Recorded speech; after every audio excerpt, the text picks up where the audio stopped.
There's nothing special about me. It was after years of poor choices and abusing my body, whether that be through excessive eating, alcohol, smoking and partying. I was the extreme. And not long after my 24th birthday, I stood on the scales and weighed in at 115 kilograms. And I think it was at that moment that I knew something had to change, or I was going to end up in a grave far earlier than what I'd ever hoped for. Yeah, I remember vividly going on my first training run. A friend of mine and I decided that it was time to get fit. I think in that run, I made it 2.2 kilometers in total. That was 2.2 kilometers of coughing, spluttering, and a fair bit of walking. For me, it was a brutal torture test, and ended up with me finding a payphone and calling my mum to come and collect me. It was a truly awful experience. But despite it all, there was some weird fire that had been lit. It was that feeling of pushing myself both physically and mentally to keep going, despite it being only 2.2 kilometers. It was in pursuit of a goal and something that I immediately fell in love with. Yeah, since that day, I've gone from being an overweight, unhealthy lawyer to losing 35 kilograms, and in my mind, becoming an endurance athlete. I've figured out the answer. You set a goal, you work hard at it, you achieve the goal, you make sure you celebrate that success and repeat.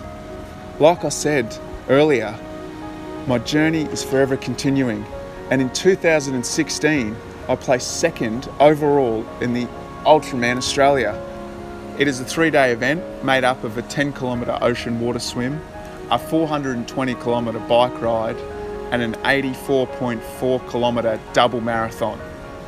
For 2016, I was the fastest Australian across all Ultraman events throughout the world. Yeah, unfortunately, not all events go to plan. In 2017, I participated in a Big Red Run. It's a 250-kilometre, 5-stage ultramarathon across the Simpson Desert. Whilst leading that event, on day 3, I stood in a snake hole and had to finish the last 125 kilometres on what I later found out was a grade 2 tear in my right quad. The pain was horrendous. In fact, it was so bad that I think every 20 to 30 minutes I had to stop running so I could vomit because of the nausea. However, that was easily the most satisfying finish line accomplishment I've ever felt. I had to dig so deep and put myself under so much mental and physical strain that just to get to the end was so deeply satisfying. Unfortunately, that was not the end of my ordeal for that race. Due to the severity of the injury, the dehydration I had from the vomiting during the event, I ended up in hospital with blood clots in both of my lungs, resulting in part of my lung dying.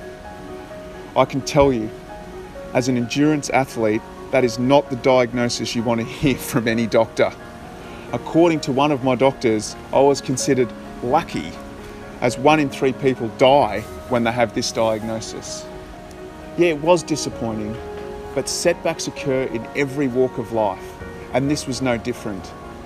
This whole experience and this whole journey has given me the belief and confidence to know that I can achieve anything I want by setting a goal, working hard, and succeeding at it. What is success? Success for me is defined differently for everyone. If it was measured by winning, I, along with a lot of other people, would have given up a long time ago. For me, success is setting a challenging goal, no matter what that goal is, and working my ass off to achieve it. This ultimately comes down to each and every one of you owning your own show. It is your story. Go out and chase it.